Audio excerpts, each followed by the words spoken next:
Hey guys, how are you all today? Hope you guys are good. Um, just a quick video to preview the final in St. Petersburg and in Vienna. I'll be back with you guys tomorrow where I'll be previewing the whole Paris Masters and I'll be reviewing the final of Vienna and maybe St. Petersburg a bit, but that'll be focused on a preview of the whole tournament of the Paris Masters. Right, guys? But for now, we're going to preview the final in Vienna and St. Petersburg. So let's get into the video. First, in St. Petersburg, what we saw was one of the semi-finals. I mean, Cilic, with his history, I mean, he's not as good as he was, but Van der Zandschop is struggling to be in the top 100. And even if Chilic's ranking is not great, just based on the history and where he's been and what he's done, as opposed to someone who's never really spent time in the top 100, Cilic just on a level that his opponent wants to get to and has never been anywhere near. So even though Cilic is in decline, still he was too good for his opponent and wins 6-3, 6-3. Then Fritz beats Struff. I mean, I guess it was expected to be a close one, but Fritz too good. I mean, he was obviously the favourite, but I mean, Struff, you would expect to give a bit of a challenge while having a clear favourite being Fritz. And that's what happened. We had a reasonably close match. Struff gave him a bit of a battle, but Fritz was too good. Struff takes the first set 7-5 and then 6-1 to 6-3 in favour of Fritz. So he moves through to the final. And yeah, I mean, Struff is making him battle, but Fritz, Struff's not quite where Fritz's level is, but he's close, which is why it was 3 sets, but not there to actually win the match. So 3 sets to Fritz, and then, like I said, 6-3, 6-3 straight sets to Cilic.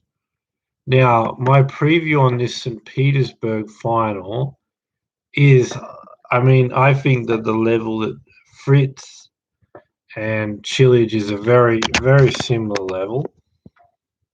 I mean, I would have to say, like, considering they're at a similar level, and considering I don't know if Fritz has even won a title, and if he was, it's a very small title. So he doesn't really have experiences in finals or winning tournaments. And considering his level and Cilic are very similar, I think it's just going to come down to the experience of who's been there, who's been in more finals, and who's won titles. And it's Cilic. So I'm saying 3 sets. It's going to be close. They're going to be playing at about the same level.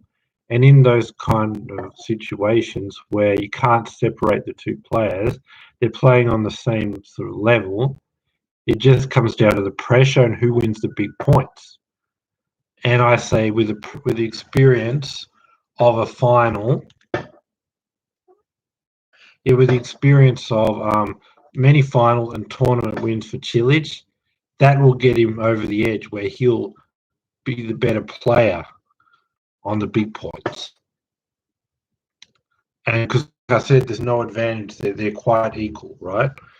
But then when with the big points and the pressure moment is deciding it, so who's being better in that, what pushes him over the line is with the match being decided by the big points and the pressure, and with Cilic having experience in finals and winning titles, that one area that decides the game, because this is too close to call and it's all about big moments pressure, it's the experienced guy that can deal with the big moments and pressure better, and it's Cilic. And it just comes down to that. 2 guys equal. So since they're equal, someone has to win. And that someone has to win is decided by the big moments. And Cilic, with the experience of those big moments, will handle them a bit better than Fritz. And that'll be enough for him to just get over the line but he won't be any better than Fritz. It will just be completely equal, completely down to the big moments, and completely down to him handling the big moments better with his experience. So I'm saying 3 sets in favor of Cilic, right? Um, so let's go to Vienna then. So we just saw the semi-finals, and I mean, Zverev won against Alcaraz. I mean, 6-3, 6-3. I mean, he's overpowering Alcaraz, moving him around, taking his time, not really letting him get into rallies, but at the same time, Zverev is overpowering him by being the bigger, taller, stronger guy and just dictating the points and moving him around, but doing it in a way where Alcaraz can't just beat him with consistency, right? So, because he's also consistent, but he's consistent but with power. So if he was going with all this power but a lot of errors, Alcaraz could keep the ball in the court and wait for errors, right? He definitely could do that. But because Zverev is overpowering him, but also just as consistent, him not making any errors, it's him just pushing Alcaraz around and him standing in the middle the whole time. So then Alcaraz doesn't want to just be on the defense all the time and have no hope and be moved around till Zverev wins it.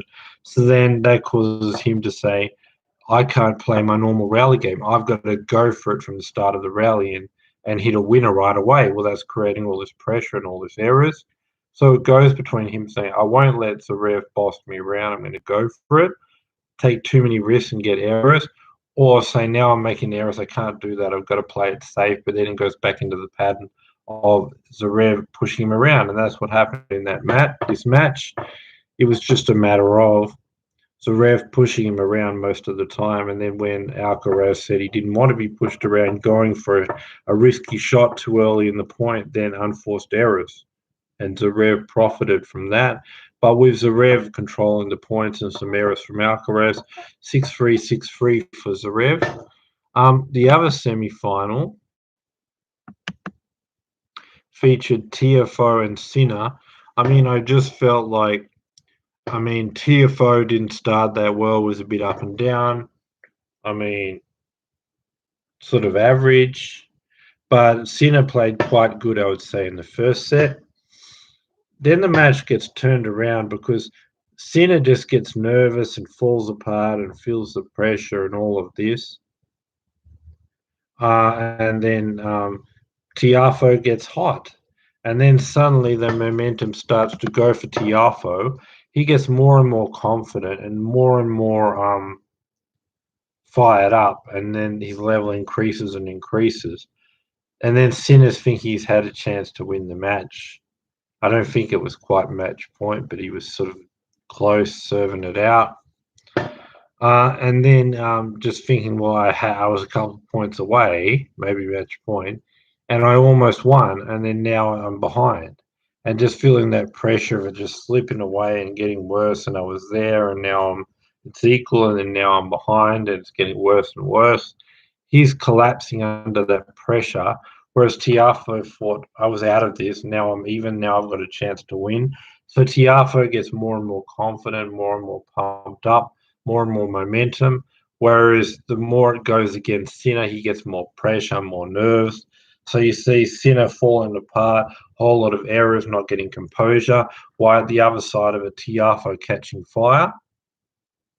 And that's sort of where it ends up.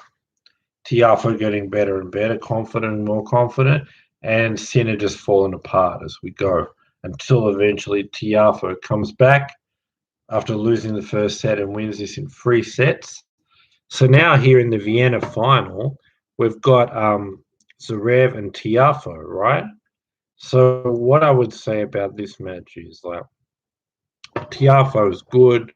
He played well in this match against Sinner. I mean, he's beat Schwartzman.